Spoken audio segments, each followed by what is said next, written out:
Hello my friend, who do you want to be in 90 days? Because this can be more than enough time to gain clarity, to get unstuck, or even to completely reinvent yourself.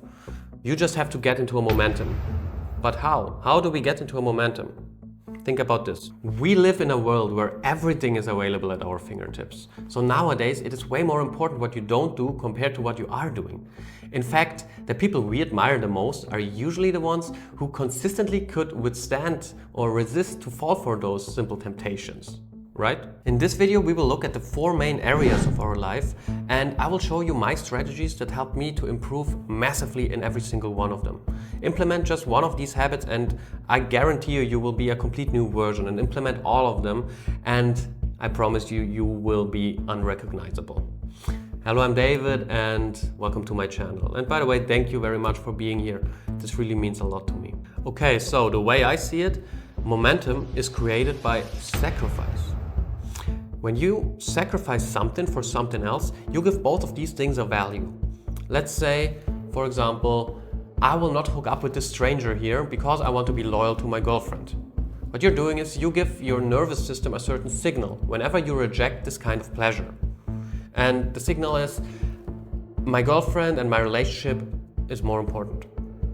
So, as a result of that, your relationship will get stronger. When we say yes to one thing, we automatically say no to another thing. So just to finish the example on the other side, if I would have decided to hook up with another girl, that would potentially end the relationship. And if my girlfriend decided to stay, she would always be expecting the next betrayal, because lying toxifies every relationship. And especially the ones with yourself, by the way, but that will be a topic for another video. Alright, to be clear, by making sacrifices, we are programming our subconscious mind in a very powerful way. Because our subconscious mind acts as a goal-getting mechanism within us. So we want to program it and direct it towards the right things, the meaningful things for us. And we're doing it by continually making the right actions and the right decisions. Okay, so let's get into the first area, which is sexuality, love and connection. At first I will speak about the man's perspective. Your semen holds all your power. The greatest books describe the power of sexual transmutation and the power of keeping your semen within you. For example, Think and Grow Rich from Napoleon Hill. This is the strongest energy in the world, so it is no wonder it sometimes takes over the control over us, But we have to ask ourselves, are we using this energy as wisely as we can? Because when you masturbate or have casual sex, you just waste it. And by the way, you can see if a man is masturbating a lot because he has this vibe and this energy and always like hanging shoulders and like this, compared to a guy who is like practicing semen retention and has this power still in them. There's a certain different look in the eyes and just a complete different energy and vibe around this person. So I will give you a tool here in this video now, which will help you to control this energy much better. Close your eyes, imagine and feel the energy from your genitals going up your spine towards your third eye. This is all it is. You will see how your frequency will elevate. And as I said, men have their power in their lower kingdom. So don't waste it. If you decide to go down the semen retention path, I can guarantee you will get way more confident and you will experience great changes in your life, both in how you see yourself and how others perceive you. Dating, for example, is so much easier. So next we have the woman's perspective. Women are the force of nature that selects. They decide who reproduces and who doesn't. For women, it's the most precious thing you have. And I think it's worth protecting, to create a real connection with someone that's special to you. I know I am completely against the mainstream opinion of casual sex and enjoying yourself and all these kind of things, but I really do think this is toxic for both men and women. But women are more sensitive. So in a one-night stand scenario, a man could just, load up all his bullshit into a woman, and afterwards she has to deal with all this emotions and all this pressure that he just loaded into her, Do you really feel good after a one-night stand? because I usually don't. Even if the sex was great, you know, there is still this feeling of emptiness afterwards, and that feels a lot like masturbation. By having many sexual partners, we detach from the experience while we have it. So instead of being fully present with another person, we actually experience less connection. So the whole thing makes no sense. And it's just instant gratification is never the way. And porn makes this whole thing even worse. This is a very gross industry, and I will go into that in a second. But just to finish this point, in the long run, striving for a true and deep and authentic connection is far more important than what our actual zeitgeist is telling us to do. Okay, let's get into the point of addictions. And as mentioned before, porn, I'm really against porn. Install a block software. It has so many negative benefits for your relationships, for your relationship with sex, for all the connections you make in your life. And your connections are what make your life really worth living. So if you want to destroy your life, then watch porn. Install a block software on your computer which prevents you from going onto these pages. I personally need a strategy with every honeypot there is, you know, with sugar, with coffee, with cigarettes, with social media. Every single one needs a certain strategy. Okay, here are some examples.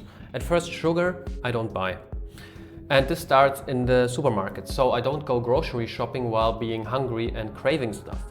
Okay, let me tell you a short funny story.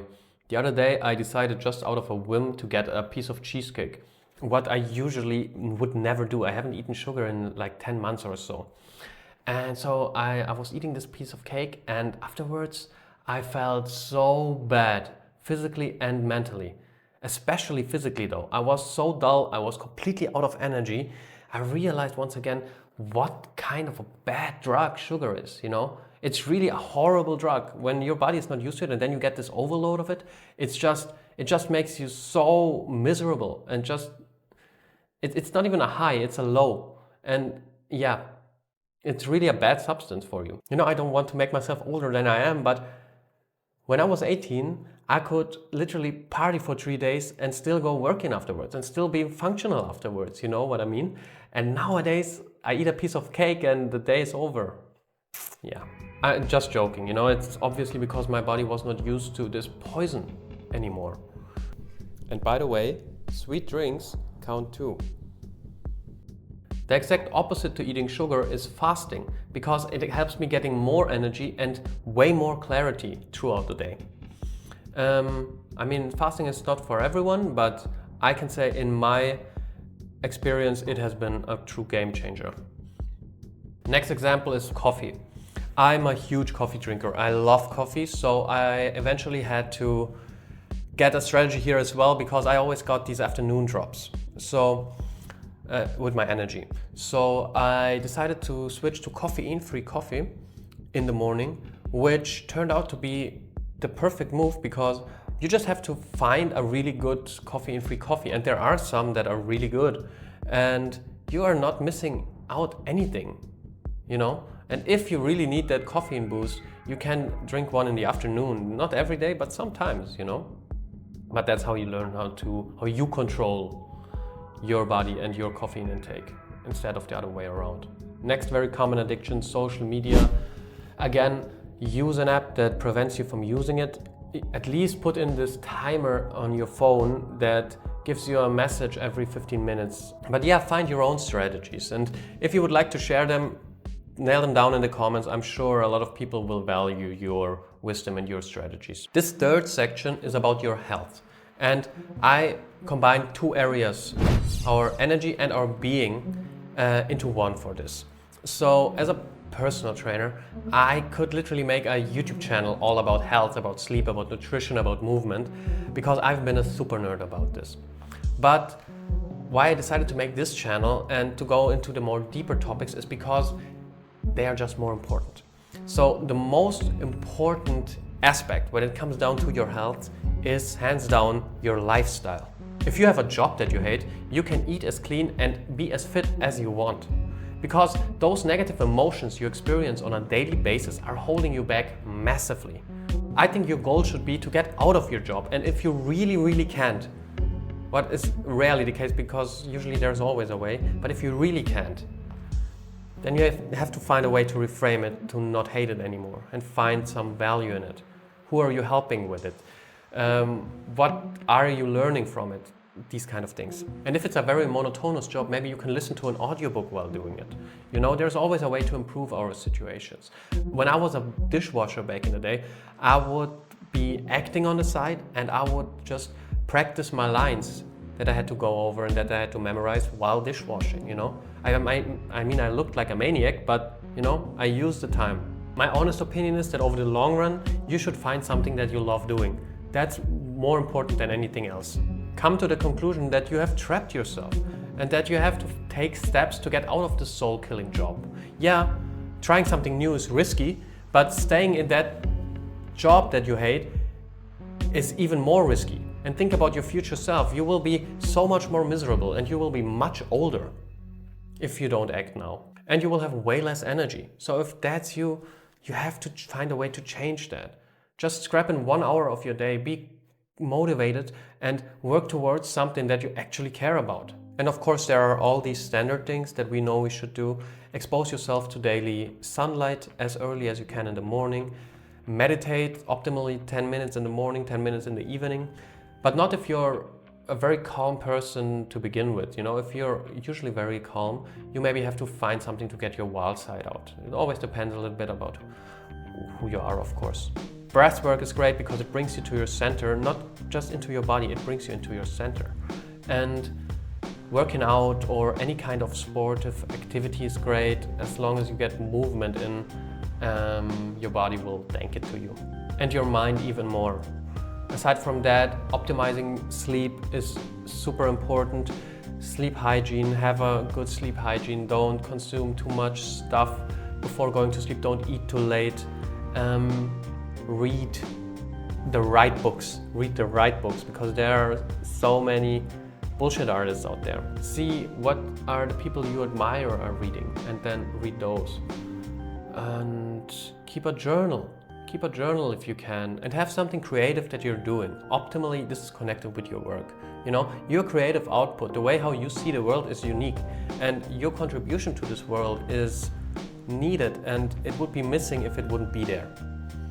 Then about nutrition, have a diet consisting of whole foods and a high protein intake. Don't fall for those protein products that claim to be healthy but actually aren't. And in general, when there are ingredients that you cannot speak out because they sound like chemicals, it's probably not good for you. Aside from that, eat the right fats and be cautious with carbohydrates such as bread and pasta. Next is area number 4, your impact. Your impact onto your environment, your impact onto the world. And this is usually your work or your career, yeah? So, as said earlier, find something you love. Apply the rules of Ikigai, a Japanese philosophy, to it. Is it something you love? Is it something the world needs? Is it something the world can pay you for? And is it something that you're good at? And then obsess over it, at least for a time. Confidence comes from competence. Let yourself be guided by what excites you. And if you don't really know what excites you, follow your interests and distinguish between them. What is the path that most excites you, you know? It is your destiny to discover what your purpose is in this life. It maybe takes a few years of discipline to get you to a place where you can sustain yourself with something you love. But, you know, it will be worth it, and even while you're striving towards it, you will be in the flow, you will be in your momentum, you will be in your purpose. So the road will be enjoyable already. And that's what you can definitely achieve in 90 days. That you can even achieve in 30 days to get on your track. But you have to maybe let things go and try something new out. No one can do this for you. And if you have kids, or if you want to have kids one day, think about this. The happier you are, the better role model you are for your family. Because kids learn by observing their parents. It doesn't matter what you say, it matters what you live in front of them. Do what I say, not do what I do. We all heard these empty phrases, you know, but this is bad parenting and it doesn't work because it's empty and inauthentic. Same is true for relationship. We just stay together for the kids. So what? What's that even meaning? We can't stand each other anymore, but we decide to live an unhappy life just for you? So it's your fault in the end. I don't think that's very helpful, you know? As I said earlier, kids learn intuitively by mimicking their parents and their relationships. How kids learn the energy dynamic between their parents or their caretakers, it doesn't have to be their parents necessarily, has a great impact on their way of behaving and constructing a relationship when they get older. You don't want them to learn how to live an unhappy life by you leading as an example. When you manage to take the right decisions for yourself, even though they seem unsexy at first, they will pay off in the long run. And it will be the best for you, your future self, your future family, and humanity itself. It's sad that we need 21 days to establish a new habit. When you implement these things from this video for 90 days, I can guarantee you have been wired it into your identity in a much deeper way. If you want to learn how to journal, which will help you with these things as well, I will link a video here. Aside from that, thank you very much for watching and goodbye.